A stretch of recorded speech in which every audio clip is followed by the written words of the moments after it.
The binding on Moriah. The morning air was too still. Isaac noticed it first, not in the wind nor in the sky, but in his father. Abraham had always walked with purpose, even in silence. But today, his silence was heavy, like a man carrying something unseen. He did not meet Isaac's eyes. He did not speak unless necessary. Even the servants left behind at the foot of the mountain seemed relieved not to follow further. "Stay here," Abraham had told them. "The boy and I will go on. We will worship, and we will return. We will return." Isaac held on to those words as they climbed. The wood pressed against his shoulders. The knife and the fire were in Abraham's hands. The arrangement felt wrong. "Father," Isaac finally said, his voice careful, testing. Abraham answered immediately, too quickly. "Here I am, my son. The fire and the wood are here, but where's the lamb for the burnt offering?" For a moment, Abraham stopped walking. The mountain seemed to hold its breath. "God will provide for himself the lamb," Abraham said at last. But he did not turn around. They reached the place. No voice had spoken from heaven. No sign marked the ground. Yet Abraham began to build the altar with quiet certainty, as though he had been here before in his mind. Stone upon stone, measured, deliberate.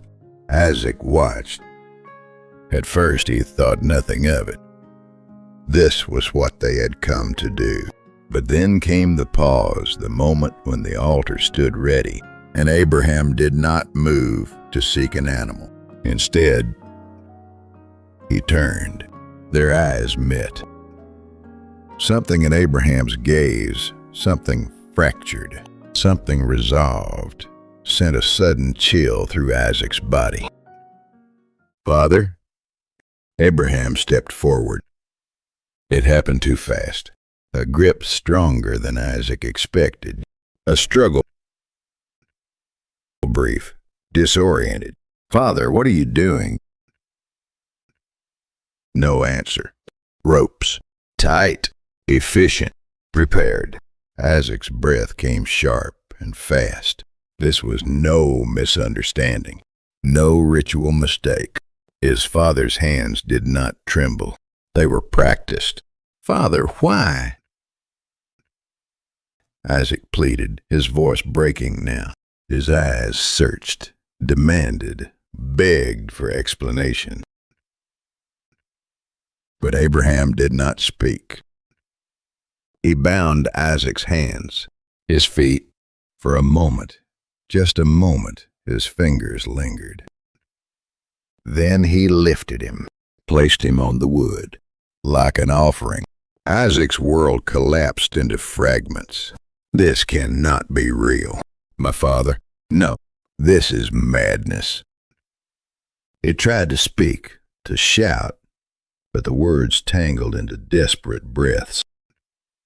His eyes locked onto Abraham's face, searching for recognition, any sign of the man he knew. Nothing, only resolve.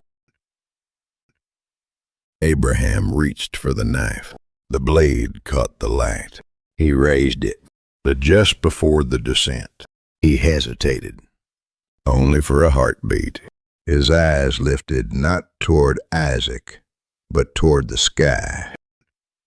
Waiting, listening, silence. The knife froze midair. "Here I am," Abraham softly murmured.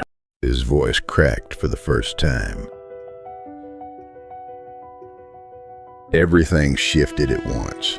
The tension snapped, not only in Abraham's arm, but in something deeper, something unseen. He dropped the knife. Without another word, he cut the ropes. Not gently, urgently. Isaac gasped as the bindings fell away. Before he could even process it, Abraham pulled him up and then, almost roughly, pushed him off the altar. "Go." It was not a command filled with anger. It was a release. Isaac stumbled. He did not look back. Instinct, raw and overwhelming, took over. His body moved before his mind could catch up. He ran down the slope, but not the way they had come. There was another path, narrow, untouched. He took it without thinking. Behind him, Abraham stood alone. For a long moment, he did not move. Then, a rustling. He turned.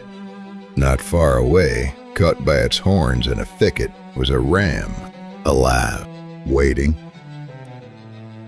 Abraham closed his eyes briefly, as if acknowledging something long expected. Then he walked toward it. Isaac ran until his lungs burned, until the mountain was gone behind him, until the silence returned. But this time, it was his own. He slowed, then stopped. Only then did he realize he was alone. The path stretched ahead, leading into the wilderness. He did not know where it would take him, but he knew one thing with certainty: he would not go back.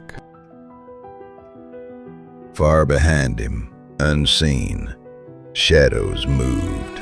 Not threat, watchers, silent figures keeping their distance. They had been placed long before this day, prepared for a moment exactly like this. They would not intervene, not unless death drew near. Isaac walked. The road narrowed into a single line through the land, leading toward a place he had never seen, yet was already part of his story. A well-awaited there, a memory older than him, a meeting point of exile and survival. He did not know its name, but he was already on his way. On the mountain, Abraham lifted the knife again, this time over the ram. The act was completed, but the offering had never truly been the boy. And somewhere between obedience and loss, a father let his son go, not in death, but into the world.